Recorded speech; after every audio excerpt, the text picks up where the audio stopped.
La chronique en vidéo de Justine Bonté, notre infirmière puéricultrice. Aujourd'hui, autre idée reçue, attraper froid, ça existe ou pas? Réponse maintenant. Merci Pauline. De rien Anne, merci. Marie-Kimberley, Jean-Kévin, couvrez-vous, vous allez attraper froid. Ah bah vous êtes là vous. Dites-leur que j'ai raison.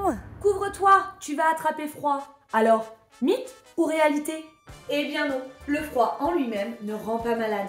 Les maladies comme le rhume ou la grippe sont causées par des virus, pas par une exposition au froid. Le froid peut cependant affaiblir nos défenses immunitaires et donc rendre l'organisme plus vulnérable aux infections. Mais alors, comment ça marche? Eh bien le froid va assécher les muqueuses, ce qui réduit leur capacité à piéger et éliminer les virus.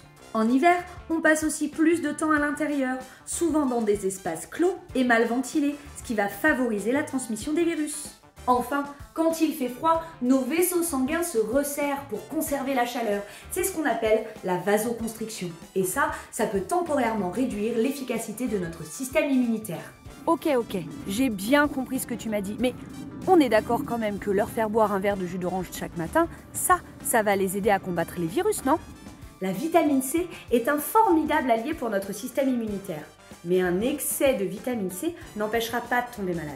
De plus, lorsque je presse un fruit, j'en extrais le jus, mais je laisse de côté la plupart des fibres. Prenons l'exemple de l'orange, qui à elle seule contient 8 g de sucre. Dans un verre de jus d'orange pressé, je me retrouve avec environ 25 g de sucre, soit l'équivalent de 5 à 6 morceaux de sucre. Les fibres ralentissent l'absorption du sucre et évitent les pics de glycémie. Mais sans elles, le sucre contenu dans le jus passe directement dans le sang et favorise la montée rapide de la glycémie, suivi d'un coup de fatigue. Vous savez, le fameux coup de barre que la plupart des enfants ressentent à 10 heures. Difficile dans ces conditions de rester concentré en classe. Le mieux dans tout ça reste donc de consommer des fruits entiers. Oh là là, mais dis donc, mais ça m'arrange pas moi cette histoire. C'était bien pratique la brique de jus d'orange dans le frigo. Par contre, ma grand-mère me disait que dès qu'on avait le nez qui coule, il fallait prendre des antibiotiques, que ça permettait de guérir plus vite. C'est vrai, rassure-moi. Non, non et non. Les antibiotiques ne sont efficaces que sur les bactéries. Les rhumes, les grippes et autres maladies hivernales sont pour la plupart causées par des virus. Les antibiotiques ne vous seront donc d'aucune utilité.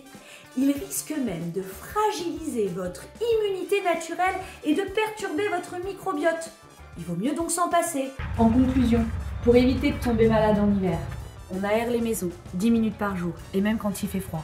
Surtout, on ne s'automédique pas et on consulte son médecin en cas de doute. On pense à bien s'hydrater, on veille à notre alimentation et bien sûr que c'est important d'écouter ses parents quand ils nous disent de mettre nos écharpes et nos bonnets. À bientôt!